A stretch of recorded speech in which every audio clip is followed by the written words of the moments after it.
Thank you. Wow. It was simple. We were going to put Louisiana first. Now, none of us knew on that day what the year would bring in 2016. We were just beginning to realize the extent of our historic budget crisis. We didn't know that over the course of the year, 56 of 64 parishes would be declared federal disasters. We didn't yet know about the tragic shootings that would happen in July, or that we would lose 3 brave law enforcement officers to an utterly incomprehensible act of violence. But on that day, 1 year ago, from the steps of the state capitol, you heard me say that Louisiana's best days were ahead. Today, as I begin my second year as your governor, I'm going to say it again. Louisiana is now firmly on the path towards a brighter and more prosperous future, and our best days are ahead of us. Now, you might wonder, with all the challenges in 2016 that we faced, why I am so optimistic. I actually am more optimistic than I was last year, because I now have had a year to interact with the people of Louisiana and to see firsthand what we can accomplish in spite of the significant obstacles that we faced. And I just want to take a few moments today to highlight some of the good things we've accomplished together, to take a look at the challenges that we have to face as well in the year ahead. Now, tomorrow is another one-year anniversary, and we'll celebrate one of the things that I am most proud of in my first year. In my first day in office, January the 12th, 2016, I signed an executive order to expand the Medicaid program in Louisiana. And since coverage began just 6 months ago, more than 370,000 working poor people in Louisiana have health care coverage that did not have it before, most of whom had never had it before.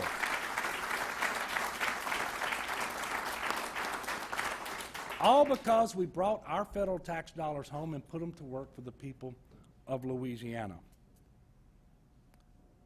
Now, tomorrow, you're going to be introduced to some individuals whose lives have literally been saved because of Medicaid expansion. And in the process of doing this, we've saved the state, in the first year alone, $184 million state general fund. That's almost 10% of that historic budget deficit that we inherited. But that's not the only way that we're creating healthier families in Louisiana. In September, we announced our partnership with Our Lady of the Lake to bring a much-needed emergency room to North Baton Rouge to provide families in that community the access that they've needed for so long to emergency care right there in their community. And for the first time, thank you. For the first time in many years, we made multimodal infrastructure a priority and began addressing our neglected roads, bridges, and ports. And among the many transportation highlights from this past year is the $100 million Fast Lane grant funds that we received, the 4th highest award in the country. And this program was only $800 million, and we received $100 million of it, again, simply bringing our federal tax dollars home to help the people of Louisiana. We've been able to make critical infrastructure investments all across our state, and you're going to see that continue in the years ahead. And while this is a tremendous accomplishment, I am certainly aware of the fact that we have a $12 billion backlog that we have to address in terms of our transportation infrastructure. Just last week, the Transportation Task Force, which includes elected officials of both political parties, business leaders, and community leaders, made their recommendations about possible solutions to this problem, and I look forward to working with the legislature in the year to come to address those issues. I also want to report that we right-sized the capital outlay program by cutting more than $1 billion in projects out of the program because the program exceeded our bonding capacity by more than $1 billion. And we advanced only the projects to construction that we can manage from a cash flow perspective, And this required hard choices. It required making real priorities. And those priorities are obviously transportation infrastructure and deferred maintenance. And while this was a hard thing to do, it was absolutely the right thing to 600 total new jobs. I also moved to tie the industrial tax exemption to job creation and job retention. And I've given, for the first time, local government a meaningful voice in how the tax exemption is going to operate in their parishes. This year, the Louisiana Workforce Commission helped 172,427 Louisianans find jobs. And we are thrilled to report that the Baton Rouge and Lake Charles areas hit all-time employment highs in October. Louisiana's healthcare industry, largely because of the Medicaid expansion, reached record employment in October as well. And we know a strong economy requires a strong, skilled workforce, which is why our incumbent worker training program will expand the skill sets of 34,584 Louisianans workers. In fact, did that in 2016, and we're working to double the more than 3,500 apprentices currently taking part of our apprenticeship partnership program. I'm also incredibly proud of the work that Secretary Joey Strickland has done along with his team at the Department of Veterans Affairs. This year, through legislation, I expanded the Military Family Assistance Fund to include veterans as well as active duty military personnel. And what this meant is, for the first time, we were able to help more than 1,000 veterans and their families with financial assistance of more than $385,000, including flood relief, to help the thousands of veterans directly affected by the August flood. We also passed legislation allowing the Secretary to negotiate, or in some cases waive, burial plot fees so that a spouse can be interred with their veteran. And beyond that, we have now staffed our parish veteran benefits offices so that all 336,000 veterans who live in Louisiana can access those officers in the parish in which they live. And we've also cleaned up and addressed the audit issues that were found in our veterans' homes in Louisiana, and now I can report to you that all 785 of our veteran home residents are receiving the top quality care and services that they deserve.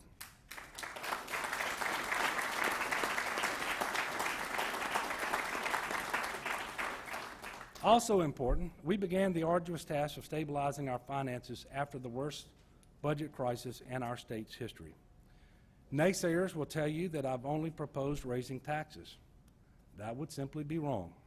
In my first year alone, my administration made more than $850 million in painful spending cuts.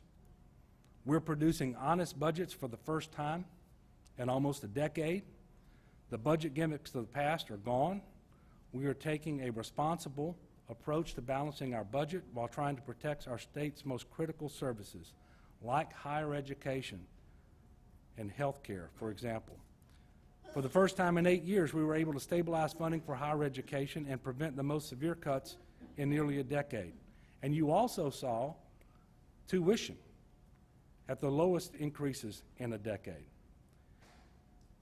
But I know that's not good enough for our students and our families across the state. We're going to have to continue to do better. We have a lot of critical work ahead of us. Just this week, on Friday, the Revenue Estimating Conference is going to meet, and it's expected to identify another mid-year deficit that's going to be quite sizable and hard to deal with. And we cannot, and we're not going to live in a financial fantasy land. We're going to live in the real world. And we knew that the task of righting our ship after so many years of financial mismanagement would not be easy, and that it wouldn't happen overnight. But it starts with an honest budget, so that then we can have an honest conversation about our revenues, our expenditures, our priorities. And if we will simply work together in good faith, we are going to fully right the ship. I am not willing, however, to allow our budget problems to be balanced on the backs of our students or by sacrificing the health care of our most vulnerable citizens. This is especially important when it comes to the ability to fully fund TOPS. Now, simply put, The plan that I presented last year will have fully funded TOPS, our premier merit-based scholarship program for college students. But those recommendations were not followed through by the legislature. And by the way, the plan that I presented was not new. The recommendations weren't new ideas. In fact, experts have been saying for years that comprehensive tax reform is necessary to establish a budget with stability and predictability. And in fact, a stable budget would actually promote business investment, relocations, and job creation. So I'm again asking the legislature to continue to work with me this year on a realistic, responsible approach to solving our long-term budget problems. An approach that has now been endorsed by a task force that was created pursuant to a negotiated compromise that I had with the legislature. And that task force met for months. It's comprised of experts, and they studied the structural budget deficit that we have in Louisiana, and they made recommendations for tax reform that will create a revenue structure that is fair, stable, predictable, and sufficient. We need to move forward with those recommendations, and I will be asking the legislature to do that in April. In the coming year, flood recovery will remain a top priority. My number one desire in this regard is to have every person affected by the March or August floods back in their homes, back in their communities, back in their schools and their churches, back on their feet. On Friday, we submitted our final action plan for the first $430 million that Congress approved for federal disaster assistance to our state, more than 6 weeks ahead of the federal deadline for that plan to be filed. And we are well on our way to approving a plan for the next $1.2 billion in community development block grant funding, all ahead of them even issuing the next set of guidelines. And I will continue to work with the Trump administration, with our entire congressional delegation, and with all members of Congress of both parties and in both houses to bring home the additional $2 billion that is needed for a full and robust recovery. And looking ahead to 2017, we're also going to focus on real bipartisan approaches to criminal justice reform. We began this critical work in 2016 with the Raise the Age Act.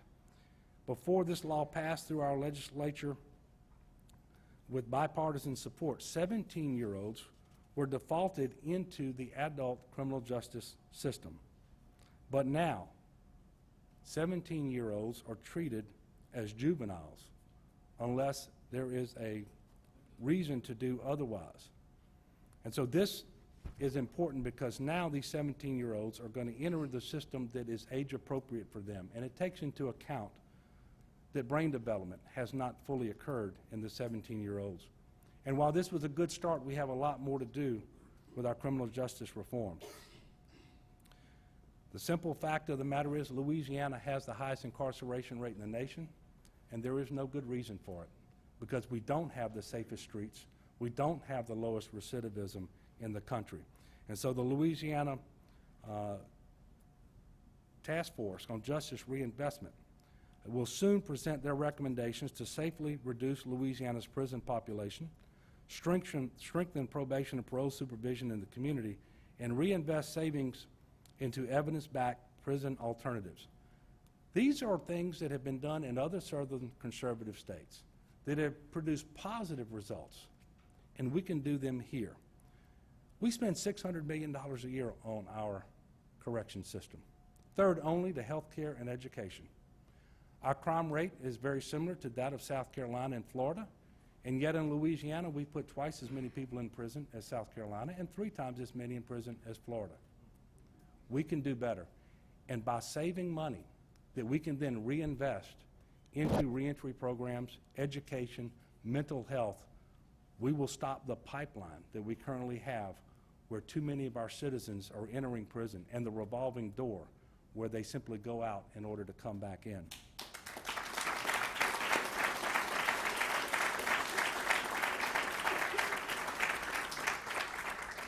This year we're also going to adopt a revised coastal restoration master plan. We're undergoing the 5-year revision right now.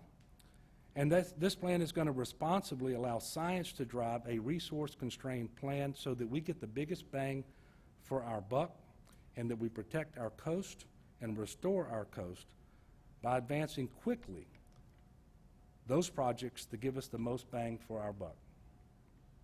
Before you leave here today, in the approximate hour that you've been here in total, Louisiana will have lost another football field-sized piece of land to coastal erosion. This is a top priority. So for 365 days, Donna and I, along with our family, have been honored to call this place our home. We are humbled to serve the most resilient, the hardest working, most generous, and decent people in the country. A year ago, I said that if there's two things we'll never run out of in Louisiana, it's gumbo and gumption. I've eaten a lot of gumbo this year, and I've seen a lot of gumption. But little did I know how much that sentiment would be tested over the course of my first year in office. But I stand by that assertion now more than ever. I've seen the best that our state has to offer. I have seen how over and over again, even in the most challenging circumstances, one Louisianan's bond with another cannot be broken, not by water, not by gunfire. That bond is as thick as steel, and it's certainly stronger than what would divide us. So as we stand together, even in the most trying times, and help each other out, we should be proud to call Louisiana home. And we should be more committed than ever to making sure that the future of Louisiana, the future of our kids and grandkids, is better here in Louisiana than they could ever find anywhere else. That's why we have to face every challenge that comes our way. You know, I told you about that breeze of hope that got us to where we are today. In every community meeting in the aftermath of the shooting of Alton Sterling, and the memorials of slain law enforcement officers, and even as I toured the state meeting with community officials and homeowners after the devastating floods, I saw that resilience. It inspires me every single day. And I still feel that breeze of hope. It's what wakes me up in the morning, simply the desire to make our state the best it has ever been. It is that desire from so many people across the state to continue first that truly motivates me, and I share it with you each and every day. So the spirit of Louisiana is alive and well, and from the bottom of my heart, I can't thank the people of this great state enough for the opportunity that I have to serve, and I cannot thank the people in this room who are part of my administration enough for all of the work that you have given and that you've put in to make our state a better place. And for the legislators who are here today and the local elected officials, we are going to continue to work together. And we're going to make this state all that we want it to be. I will not let you down. So God bless you, and God bless the great state of Louisiana. And God bless you too.